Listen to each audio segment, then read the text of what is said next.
인간과공원 11번째 주 강의 시작하겠습니다. 이번 시간부터는 새로운 교재에 들어가서 강의를 이어나갈 겁니다. 지난 시간까지는 개혁주의 인간론 처음 다뤘었고, 그 다음에 바르트의 하나님의 인간성, 그 다음에 개혁주의 구원론 다뤘고, 이번 시간부터는 강의 기획서에 나와 있듯이 이 책 하나님의 칭의론, 이 책에 대한 이야기를 나눌 겁니다. 이 책은 맥크라스 교수가 쓰신 건데, 여러분들한테 신학을 공부하기 시작하시는 여러분들한테 개인적으로 좀 추천드리고 싶은 게, 여러 신학자들의 많은 책들이 있는데요. 그 책들 중에, 그 저자들 중에 개인적으로는 여러분들이 신학을 처음 공부할 때는 이 맥크라스 교수의 책이 참 좋습니다.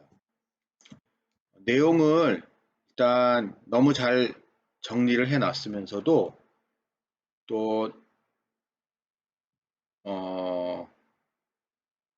내용도 잘 정리해 놓으면서도 분명한 관점이라고 해야 될까요? 그런 부분이 분명히 있어요. 그러니까 신학자들이 이제 쓴 책들을 보게 되면 교과서 용도로 특별히 사용되는 책들은 너무 딱딱한 책들이 많아요. 이렇게 무슨 얘기인지, 그러니까 지난 시간까지 살펴봤었던 후쿠마 교수의 책 같은 경우에 그러니까 그 신학적인 내용을 이렇게 아주 객관적으로 중립적인 자세에서 소개를 하는 책들, 그래서 벌코프의 조직신학 같은 책도 그렇고, 그런 책들을 보면 내용이 잘 정리가 되어 있어서 어떤 주제에 대한 내용, 어떤 특정한 사안에 대한 내용을 이렇게 그 책 어디를 봐서 이제 내용을 참고하고 이럴 때는 참 좋은데요. 이게 좀 책에 재미가 없습니다. 그거에 반해서 이제 두 번째로 다뤘던 바르트 같은 경우에, 여러분 이제 바르트의 책을 이렇게 교회교의학도 그렇고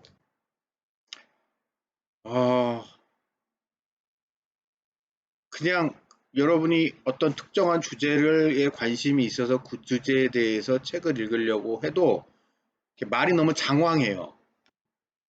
말이 너무 장황하고 말을 좀 어렵게 하고, 그래서 도대체 무슨 소리인지 이해가 잘 안 되고 하다, 그런 좀 너무나 관념적이고 너무나 사변적인 그런 경향들이 있는 학자들이 있습니다.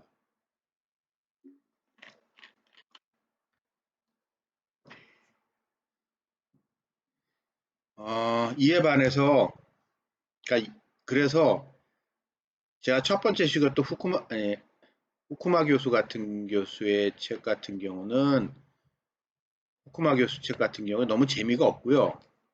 바르트 같은 사람의 책은 너무 산만합니다. 무슨 소리인지 모르겠어요. 그거에 반해서 이 맥그라스 교수 같은 사람은 이게 중간에 객관적인 사실들, 일반적인 내용들을 잘 소개하면서도 그걸 또 아주 쉽게 설명을 하면서도 자기가 하고 싶은 얘기도 같이 섞어서 하기 때문에 읽어 내려가기가 편합니다. 읽어 내려가기가 편하면서도 이게 너무 지루하지 않게 이렇게 글을 쓰는, 참 그런 것도 아주 깔끔하게 그렇게 쓰기 때문에 이 여러분들이 공부를 하시면서 맥크라스 교수의 책을 좀 이렇게 제 개인적으로 좋아하고, 여러분들한테도 이 책뿐만 아니라 다른 책들도 추천합니다. 더욱이 이 사람은 오늘 현대신학계에서 보기 드물게 아주 확고한 복음주의적인 입장에 서 있는 사람이라는 점.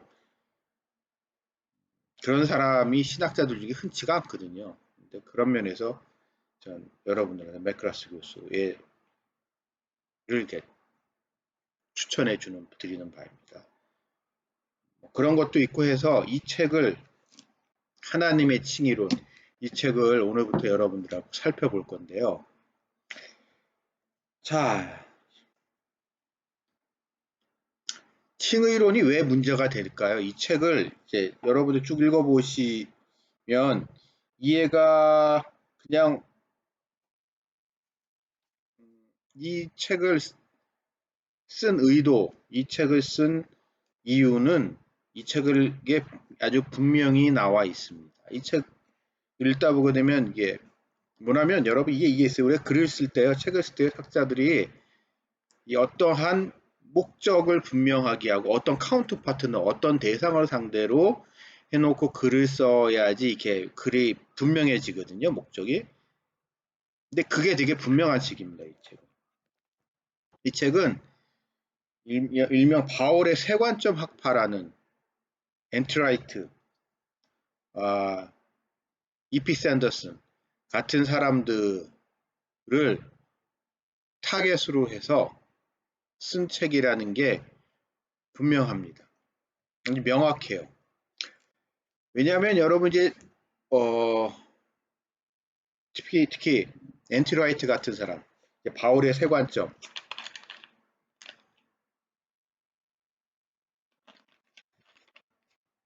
바울의 세관점 학파가 여러분이 몸담고 있는 이제 X 같은 경우는 좀 예외지만 많은 신학계에서 대단히 오늘날 이제 영향력이 큰데 그 파괴력이 영향력이 긍정적이라기보단 부정적인 영향을 되게 많이 미치고 있습니다.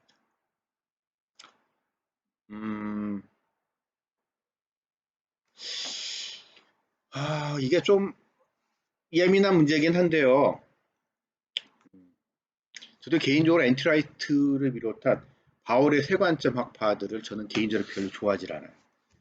그러니까 이피 샌더슨이나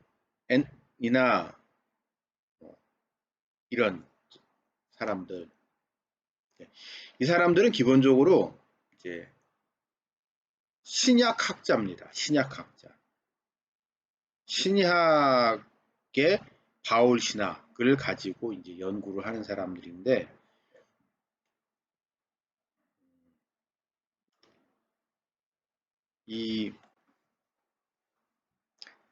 뭐 다양한 이유가 있지만 어쨌든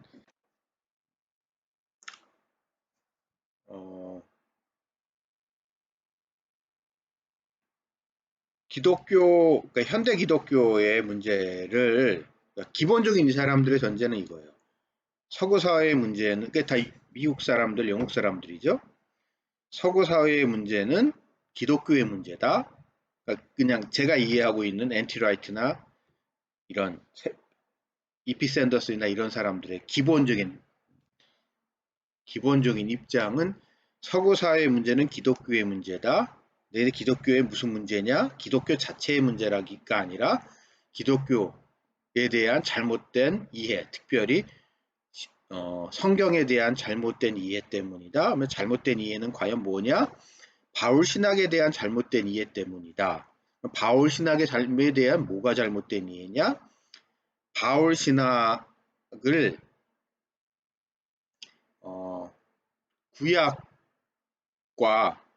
구약의 유대 종교, 히브리인들의 야훼 신앙이 이제 여러분 이제 나중에 교회사 시간에 배우게 될 텐데 배우신 분도 계시겠지만 그게 이제 중간기를 거치면서 예수님 시대에 오게 되고 그 시대에 이제 상황 속에서 유대교는 율법 종교로 있었는데 그것을 사도 바울이라는 사람이 예수의 가르침을 가지고 은혜의 종교인 기독교로 발전시켰다는 게 하는데 기독교는 바울의 신학은 그런 것도 아니었고 더군다나 그 시대는 바울이 살았던 그 시대 유대교는 우리가 생각하는 것 같이 이렇게 율법 종교가 아니었다.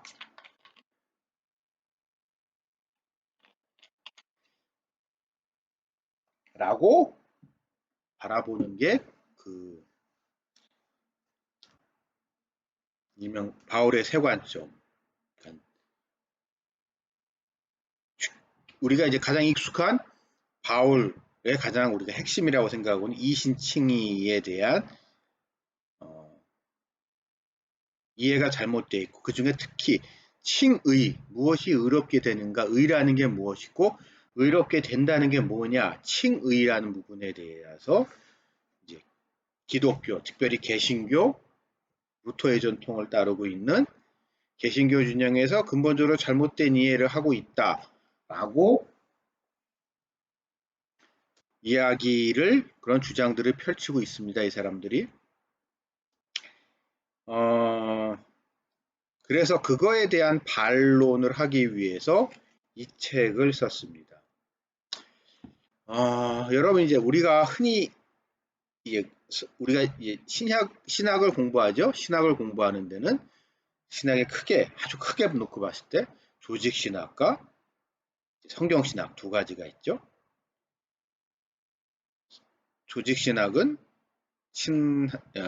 기독교 신학에 보다 이게 연역적인 접근을 하는 거라면 성경 신학은 이제 귀납적인 방법, 성경의 하나하나 해석을 한 거를 한 텍스트 한 텍스트를 정확히 해석하는 것이 신약학 내지는 구약학과 같은 성경신학의 목표죠. 근데 이 맥그라스 교수 같은 사람은 이제 이 책을 쓴 맥그라스 교수 같은 사람은 조직신학자입니다. 근데 이제 바울의 세 관점을 얘기하는 사람들은 이제 성경신학, 그중에서 특히 신약학을 공부한 사람들이죠. 그러니까 기독교랑 같은 종교의 기본인, 그러니까 기준인 성경을 바라보는 데 있어서도 연역적인 방법과 귀납적인 방법 사이에서 이제 갈등이 있는 거고요. 그 갈등으로 인해서 이제 갈등 속에서 이제 이런 논란이 생겨난 거예요. 그래서 이 맥그라스 교수, 이 책에 등장하진 않는데요. 맥그라스 교수의 입장, 조직신학과 성경신학 사이에, 구약학 내지 신약학 같은 사이에 관계를 갖다가 어떻게 바라보냐는 이야기에 대해서 맥그라스 교수는 이제 맥그라스 교수가 세미나에서 했던 걸 제가 직접 들은 얘기인데 흥미로운 표현을 쓰더라고요. 성경신학, 신약학과 구약학의 목적은 벽돌을 만드는 거래요. 하나하나의 텍스트를 정확하게 번역을 해서 정확하게 해석을 해서 하나하나의 벽돌을 정확하게 만드는 거고 조직신학의 목표는 그 만들어진 벽돌을 가지고 하나하나 차곡차곡 쌓아서 그걸 잘 쌓아서 신학이라는 건물을 만드는 거다. 라고 둘 사이의 관계를 규정하고 있더라고요. 저는 그 말을 듣고 아주 이제 흥미롭고 아주 이게 적절한 표현이라고 저는 생각합니다만 이제 성경신학을 공부하는 분들 성경 해석하는 걸 공부하시는 분들 중에는 그걸 좀 이렇게 불편하게 생각하시는 분들이 있더라고요. 하지만 우리가 이걸 알아야 됩니다. 성경은 교회의 책입니다. 그렇죠? 그러니까 우리가 성경을 해석하는 데 있어서 어떠한 관점이나 전제가 없을 수 없습니다. 우리가 모든 것을 해석하는 데 있어서 객관적이고 중립적인 것이라는 건 애초에 존재할 수가 없어요. 더군다나 오늘날과 같은 포스트 모더니즘이 등장한 이후에 어떤 텍스트에 대한 객관적인 해석이라는 말은 더 이상 존재할 수 없습니다. 더군다나 최근에 만들어진 것도 아니고 2000년 전에 만들어졌고 그렇기 때문에 뭐 예를 들어 신약 같은 경우 2000년 전에 만들었고 구약 같은 경우는 그거보다 뭐 1000년 전에 그러니까 그거에 대한 충분한 정보가 우리한테 주어져 있지 않단 말이에요. 과연 이게 그런 상황에서 우리가 이 성경이라는 텍스트를 아주 객관적이고 완전 무결하게 해석한다? 불가능한 겁니다. 그냥 모든 해석은 잠정적인 결론일 뿐이에요. 그렇기 때문에 물론 이게 이제 그쪽 분들의 이런 얘기하면은 이제 좀 불쾌하실 수도 있는데 어, 뭐 그렇다고 해서 성경의 권위가 훼손되는 거 아닙니다. 데리다 이후에 나중에 이제 이번 강의 시간에 그냥 못하지만 나중에 제가 여러분들과 이제 시간이 되면 데리다에 대한 이야기를 나누게 될 기회가 있을 텐데 텍스트는요 그 자체로서의 권위를 가지고 있는 텍스트는 성경이란 텍스트는 그것이 어떻게 해석되고 우리가 되느냐 누가 해석하느냐 어떻게 해석하느냐 이런 거와 상관없이 그 자체로서의 고유한 가치를 가지고 있는 거예요. 그래서 우리는 그렇기 때문에 성경의 권위와 성경 해석의 권위는 다른 겁니다. 그래서 우리는 역설적으로 오늘날에는 성경 해석에 있어서 아주 그런 객관적인 의미를 찾아가는 귀납적인 방법은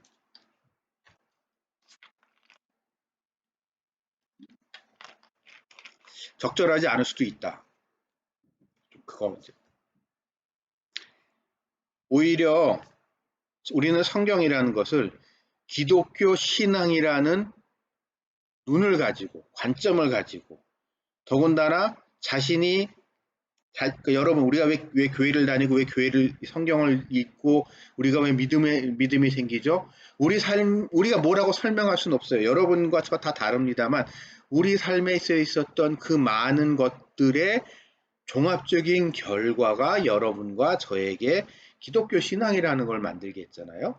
그렇기 때문에 그 삶이 다 다르기 때문에 여러분의 신앙과 저의 신앙, 모두의 신앙은 다 다릅니다. 내가 다르듯이 한 사람 한 사람이 고유하듯이 물론 그 모든 다른 것들의 가장 공통적인 핵심점은 예수 그리스도에 대한 신앙 고백이라는 공통점은 가지고 있을지 모르더라도 다 개별적인 믿음이죠. 개별적인 신앙입니다.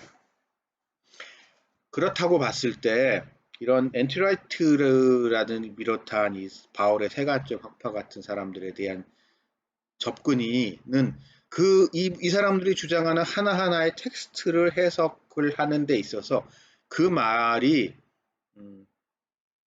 이론적으로 타당하고 그것이 더 합리적으로 보일 수도 있지만 이제는 더 이상 그런 객관성과 합리성이 유지되지 않고 않는 사회고 오히려 우리에게 주어져 있는 이 시대의 사명은 우리가 믿고 있는 기독교 신앙과 그 기독교 신앙을 그 신앙의 공간인 교회라는 공동체를 어떻게 지켜낼 것인가, 그러니까 변호할 것인가, 지켜야 낼 것인가 하는 이러한 이제 무신론적이고 다원주의적이고 이러한 이제 오늘날의 이러한 환경 속에서 어떻게 그것을 지켜낼 것인가에 대한 시대적 과제, 그래서 그것이 시대적 과제라고 생각을 하는데 그 시대적 과제를 이겨내기 위한 그 내지는 시대의 질문에 응답하기 위한 그런 신학이어야 되기 때문에 지금 여러분과 저는 이제 조직신학적인 방법을 하고 있는데 조직신학적인 접근이 필요하고 그러한 조직신학적인 접근을 잘 보여주는 책이 이 책입니다. 이 책. 맥그라스 교수가 그런 걸 참 잘해요.